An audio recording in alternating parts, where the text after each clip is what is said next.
Halo semuanya, mohon izin juga dokter. Sebelumnya perkenalkan, kami dari SGDA 6 akan mempresentasikan student project kami yang berjudul Liver Failure. Baik, untuk daftar nama anggota SGDA 6 dapat dilihat pada layar.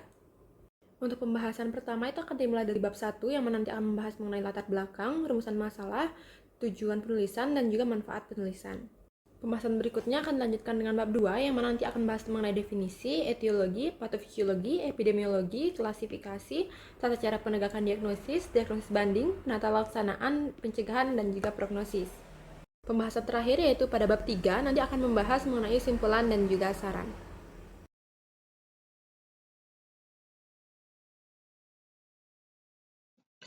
Izinkan saya untuk melanjutkan, perkenalkan saya Idewa Made Cahaya Dwi Putra dengan NIM AK 133. Untuk latar belakang sendiri, gagal hati merupakan kondisi ketika hati itu rusak dan tidak dapat berfungsi lagi seperti normal. Dapat disebabkan oleh beberapa faktor, termasuk hepatitis B, hepatitis C, serta penggunaan obat-obatan dan juga alkohol yang bersifat hepatotoksik. Kondisi gagal hati ini dapat terjadi secara bertahap hingga beberapa tahun, bahkan bisa berakibat fatal. Gagal hati sendiri ada yang sifatnya akut dan juga kronis. Gagal hati atau liver failure merupakan masalah kesehatan yang cukup besar di Indonesia, di mana negara kita ini merupakan negara dengan tingkat endemik penyakit hati yang cukup tinggi. Prevalensi gagal hati di Indonesia sendiri belum diketahui, akan tetapi kita bisa mengacu pada prevalensi hepatitis yang dapat berkomplikasi menjadi gagal hati. Menurut Riskesdas pada tahun 2018, prevalensi hepatitis B diperoleh berdasarkan diagnosis dokter di Indonesia mulai tahun 2013 hingga 2018 itu sebesar 0,2 hingga 0,4%.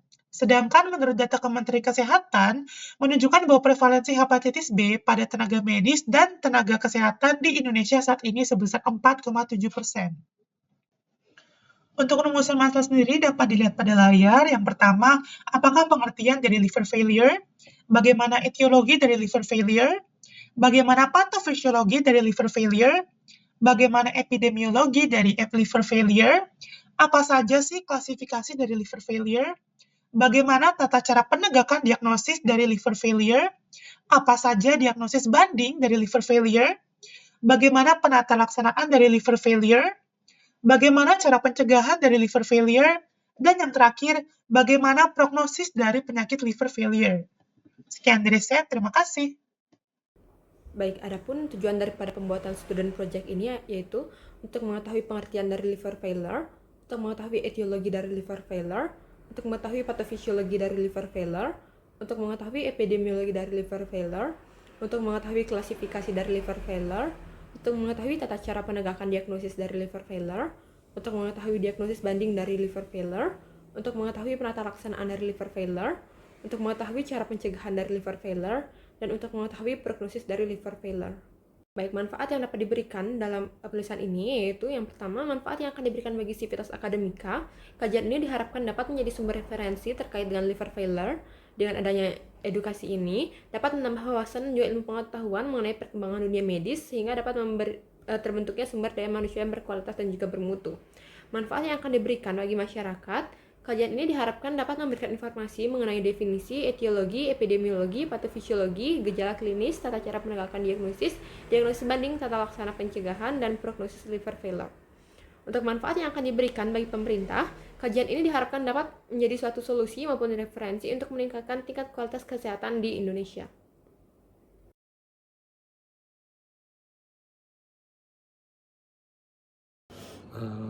Perkenalkan, nama saya Kadari Surab Srebawa dengan NIM AK 237. Di sini saya menjelaskan tentang definisi dari liver failure, yang dimana gagal hati atau liver failure ini adalah kondisi di mana sebagian besar hati mengalami kerusakan yang tidak bisa diperbaiki lagi, sehingga hati tidak mampu menjalankan fungsi-fungsi normalnya seperti memetabolisme makanan, membuang racun, dan mengatur keseimbangan cairan serta elektrolit dalam tubuh. Kondisi ini bisa berkembang secara akut atau kronis dan dapat disebabkan oleh berbagai faktor, termasuk infeksi hepatitis C yang tidak diobati, pelemakan hati, infeksi parasit, kelainan genetik, serta faktor lainnya. Gagal hati bisa menyebabkan berbagai gejala seperti perut mual, muntah, dan keringat dingin, dan juga penurunan kesadaran. Tanpa penanganan, gagal hati bisa berakibat fatal dan mungkin memerlukan transplantasi hati untuk menyelamatkan nyawa. Mungkin sekian dari saya. Perkenalkan, saya Nilo Putu Karisma Wulandari dengan 3 digit NIM terakhir 009. Etiologi dari liver failure itu sendiri dengan penyebab umum hepatitis virus, terutama hepatitis B dan juga C. Kemudian overdosis obat, terutama acetaminophen, cedera hati seperti hipoksia, sindrom Buchiari, dan lain sebagainya, penyakit Wilson, fatty liver akut pada kehamilan, sindrom HELLP, ingesti jamur, sepsis, hepatitis autoimun, heart stroke, dan juga infiltrasi ganas pada hati. Untuk overdosis acetaminophen itu sendiri merupakan penyebab kegagalan hati akut di AS. Kemudian terjadi terutama pada pasien dengan riwayat penyalahgunaan alkohol dan juga kekurangan gizi. Untuk sirosis bisa disebabkan oleh cedera di pus pada hati dan juga fibrosis. Etiologinya meliputi konsumsi alkohol, hepatitis B dan C, penyakit hati metabolit, dan lain sebagainya. Di Indonesia sendiri, virus hepatitis B dan juga C menjadi penyebab utama dari sirosis. Untuk faktor risiko tambahan, yaitu penggunaan obat tertentu seperti isoniazid, metildopa, estrogen, dan juga steroid. Terakhir, alkoholisme kronik dan juga hepatitis C adalah penyebab paling umum di negara barat. Sekian dari saya, terima kasih. Baik, masuk ke pathofisiologi dari liver failure. Sebelumnya perkenalkan saya Raisa Fatimah Harani dengan NIM akhir 217. Beberapa kondisi seperti overdosis acetaminophen, metabolit obat reaktif, dan hepatitis viral mempercepat terjadinya kerusakan liver dan aktivasi dari respon imun tubuh. Kerusakan hepatosit terjadi melalui apoptosis dan nekrosis, di mana akan terjadi pelepasan dari protein sitosol dan ROS yang akan mengaktifkan respon imun termasuk sel satelit dan makrofag. Akan terjadi pelepasan sitokin proinflamasi, terutama TGF-beta, yang menyebabkan diferensiasi sel satelit menjadi myofibroblast yang menghasilkan alpha smooth acting muscle dan juga kolagen tipe 1. Di mana kondisinya akan menyebabkan kematian hepatosit yang melebihi regenerasi sehingga fungsi hati akan terganggu dalam waktu yang singkat atau acute liver failure. Namun jika kondisi ini terjadi secara terus-menerus, maka akan menyebabkan fibrogenesis, di mana fibrosis awal akan bersifat reversible, namun dapat menjadi irreversible menyebabkan chronic liver failure. Baik, sekian dari saya, akan dilanjutkan oleh rekan saya. Terima kasih. Baik, sebelumnya perkenalkan saya Nararia Ngurah Wijaya dengan 3 digit NIM terakhir 031. Sekarang saya di sini akan melanjutkan pada bagian epidemiologi. Liver failure atau LF merupakan penyakit pengancam jiwa dengan angka kematian yang cukup tinggi. Penyakit ini memiliki angka kematian yang tinggi jika tidak dilakukan penanganan dengan cepat dan tepat, seperti transplantasi hati, sehingga diperlukan identifikasi waktu yang cepat agar dapat segera dirujuk ke pusat transplantasi hati. Karena dianggap penyakit yang jarang terjadi, terdapat beberapa negara yang melakukan pendataan mengenai insiden LF ini. Data angka pasti dari penyakit hati di Indonesia ini belum diketahui. Diperkirakan Indonesia menjadi negara endemi yang tinggi untuk kejadian penyakit hati yang disebabkan oleh virus. Mungkin sekian dari saya, akan dilanjutkan oleh teman saya. Terima kasih. Baik, terima kasih atas kesempatannya. Perkenalkan, saya Ana Bunga Yuwastiningsih dengan 3 digit NIM terakhir 210. Mengenai klasifikasi dari liver failure, yang pertama terdapat acute liver failure atau ALF, yang didefinisikan sebagai penurunan fungsi hati yang cepat pada individu yang sebelumnya sehat. Biasanya terjadi dalam hitungan hari hingga minggu. Penyebab paling umum ialah yang pertama, overdosis acetaminophen, dilanjutkan dengan hepatopati hipoksik iskemik, lalu ada hepatitis alkoholik, cedera hati akibat obat, hepatitis virus, penyakit Wilson, hepatitis autoimun, dan perlemahan hati akut pada kehamilan. Gejala ALF meliputi ensefalopati, koagulopati, peningkatan tekanan intrakranial, dan kegagalan multiorgan. Untuk tata laksananya, kita dapat melakukan pemantauan ketat, dukungan hemodinamik, pernapasan, terapi penggantian ginjal, dan pemberian NAC. Transplantasi hati juga bisa dilakukan jika diperlukan, untuk risiko tinggi pada mortalitas atau kebutuhan transplantasi.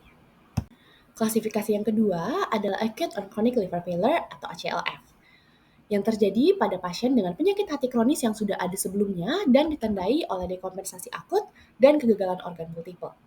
ACLF memiliki angka mortalitas jangka pendek yang tinggi dengan peradangan sistemik dan disfungsi imun. Untuk prevalensinya itu cukup tinggi dengan variasi yang spesifik dengan wilayah akibat pemicu, etiologi, atau derajatnya, sehingga kita perlu menyoroti pengenalan dini dan strategi pengobatan yang kita akan sesuaikan. Pemicu umum dari ACLF termasuk infeksi, hepatitis alkoholik, dan reaktivasi virus hepatitis. Meskipun dalam banyak kasus belum terdapat spesifik terapi untuk ACLF. Untuk manajemennya, kita dapat fokuskan pada pengobatan kejadian yang memicu dan pemberian dukungan organ.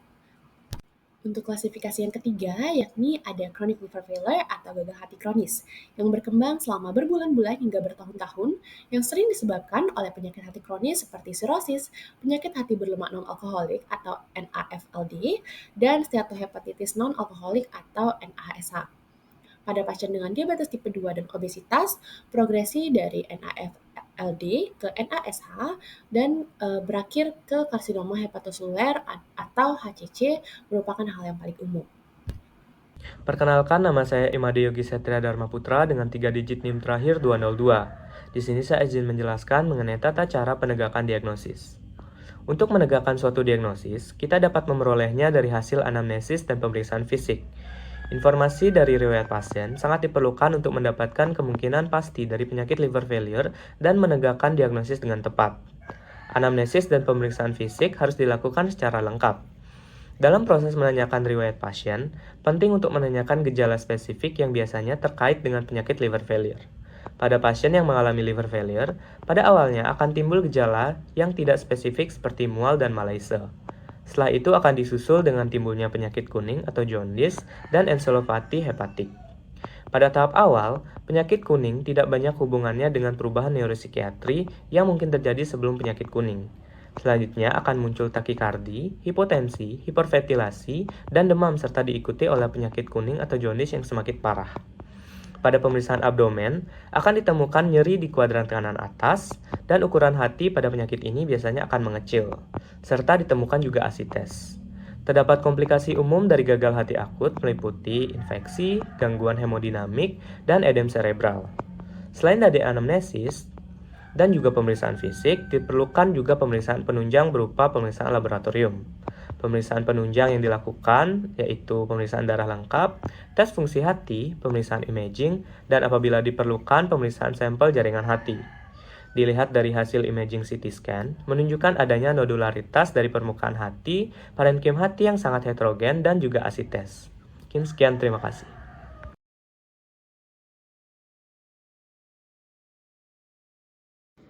Perkenalkan, saya Ngurah Arya Mahdipaka dengan 3 digit terakhir 043. Izin menjelaskan terkait diagnosis banding dari penyakit liver failure. Di mana untuk acute liver failure ini adalah sindrom khas dan mudah untuk dibedakan dengan kondisi lain. Diagnosis banding utama dari penyebab gagal hati akut ini baik dari karena virus, yaitu hepatitis A, B, C, D, dan E, autoimun, metabolik seperti penyakit Wilson akibat obat atau idiopatik. Yang pertama akibat infeksi terlebih dahulu, yaitu infeksi virus herpes simplex, hepatitis H, kemudian hepatitis B, adenovirus, cytomegalovirus, dan virus Epstein-Barr, serta virus enterovirus, virus herpes manusia 6, parvovirus B19, dan demam berdarah. Selanjutnya, yang kedua ada sindrom Buerger vaskular, di mana trombosis vena portal, lalu penyakit venoklusif, dan hepatic iskemi. Selanjutnya yang ketiga ada penyakit Wilson yang diturunkan atau metabolik, seperti mitokondria, tirosinemia, galaktosemia, hemakromatosis, defek oksidasi asam lemak, dan penyakit penyimpanan zat besi. Yang keempat, disregulasi kekebalan disfungsi sel pembunuh alami. Lalu yang kelima, obat atau racun acetaminophen, antikonvulsan, dan kemoterapi. Yang terakhir ada idiopatik dan kanker leukemia. Sekian dari saya, akan dilanjutkan oleh teman saya. Baik, sebelum perkenalkan, nama saya Eka Jutta Lestari dengan 3 digit yang terakhir 226 akan menjelaskan mengenai penata laksanaannya, di mana penata laksanaan liver failure terdiri dari perawatan suportif, pencegahan dan pelaksanaan komplikasi, pengobatan spesifik bila diketahui etiologi pastinya, serta penentuan prognosis dan kebutuhan dukungan hati termasuk kemungkinan transplantasi hati. Di sini saya menjelaskan mengenai perawatan suportif dan pencegahannya, di mana pertama itu akses stabilitas hemodinamik dan kebutuhan cairan intravena serta pemeliharaan kadar asam basa dan elektrolit normal. Yang kedua itu pantau hematokrit. Yang ketiga pertimbangkan pemeriksaan demam termasuk kultur darah. Yang keempat, pantau ensefalopati. Yang kelima, nutrisi yang cukup. Yang keenam, pantau hipoglikemi. Dan juga yang ketujuh, hentikan semua pengobatan rumahan kecuali yang dianggap penting untuk dilanjutkan. Selanjutnya, untuk yang komplikasi itu segala upaya harus dilakukan untuk menghindari berkembangnya disfungsi multi-organ. Yang pertama itu seperti gagal ginjal, sepsis, ensefalopati, dan juga koagulopati. Sekian dari saya, terima kasih. Selamat pagi, siang, ataupun sore, dokter dan juga teman-teman sekalian. Sebelumnya perkenalkan, nama saya Manitya Prabaswari dengan 3 digit yang terakhir 179. Saya izin untuk melanjutkan penjelasan mengenai pencegahan dari liver failure. Pengobatan untuk kasus gagal hati itu tidak hanya dapat dilakukan dengan transplantasi hati, namun pada kasus pasien yang sudah tidak lagi mendapatkan regenerasi sel hati yang cukup, maka dapat diberikan terapi definitif berupa transplantasi hati. Transplantasi hati merupakan tata laksana yang efektif untuk meningkatkan kelangsungan hidup dari pasien dengan gagal hati akut, di mana kelangsungan hidup dalam 1 tahun untuk pasien acute liver failure setelah melakukan transplantasi hati itu berkisar antara 74% dan juga 84%. Namun selain terapi dan juga pengobatan, liver failure sendiri dapat dicegah dengan cara melakukan pencegahan terhadap timbulnya penyakit hati, seperti melakukan vaksinisasi hepatitis B dan C, dengan melakukan hubungan seksual yang aman, menggunakan pengaman dan tidak berganti-ganti pasangan, tidak berbagi pemakaian alat pribadi seperti alat cukur, serta berhenti menggunakan narkoba terutama pada penyuntikan narkoba secara bergantian. Cara-cara di atas merupakan cara untuk mencegah penularan dari penyakit hepatitis B dan juga C, di mana dengan kita melakukan pencegahan terhadap penularan hepatitis B dan juga C, itu menjadi bentuk untuk melakukan pencegahan juga terhadap kasus gagal hati atau liver failure. Hal itu dikarenakan penyakit hepatitis B dan juga C itu merupakan penyakit yang menjadi faktor resiko utama terhadap kasus gagal hati atau liver failure yang biasanya terjadi.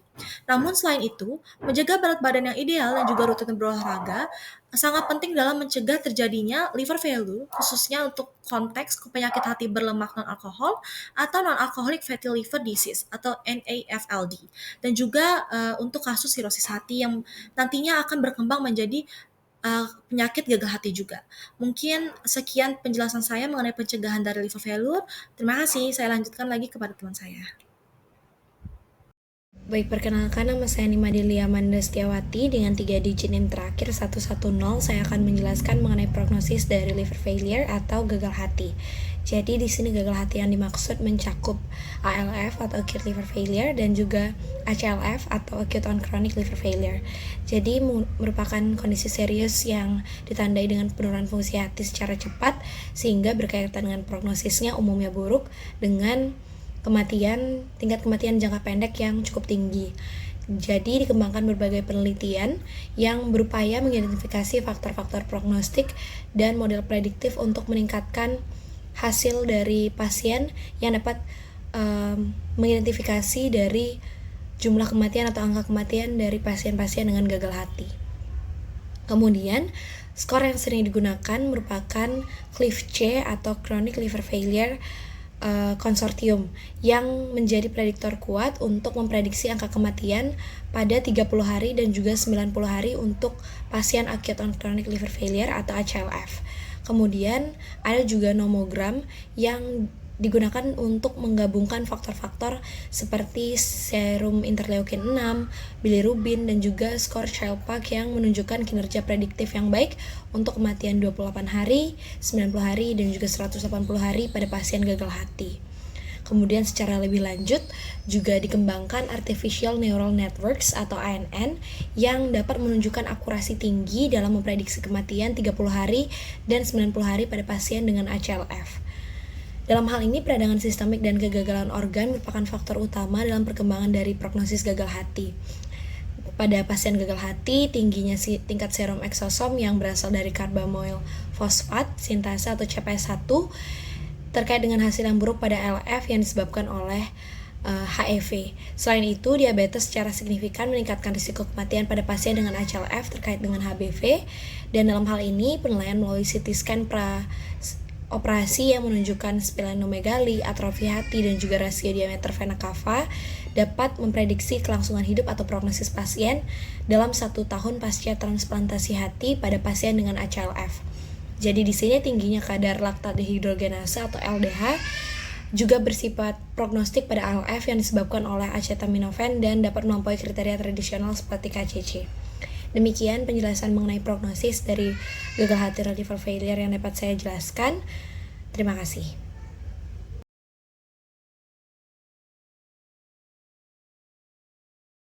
Perkenalkan, nama saya Komang Ayu Trinda Putri Lentari dengan 3 digit NIM terakhir 068. Berdasarkan seluruh pemaparan yang telah diberikan, dapat ditarik kesimpulan bahwa gagal hati atau liver failure merupakan suatu kondisi ketika sebagian besar hati mengalami kerusakan sehingga tidak mampu menjalankan fungsi normalnya. Penyebab utama dari liver failure ialah virus hepatitis dan hepatitis akibat obat. Proses terjadinya liver failure yaitu melalui kerusakan secara langsung dan respon sistem imun.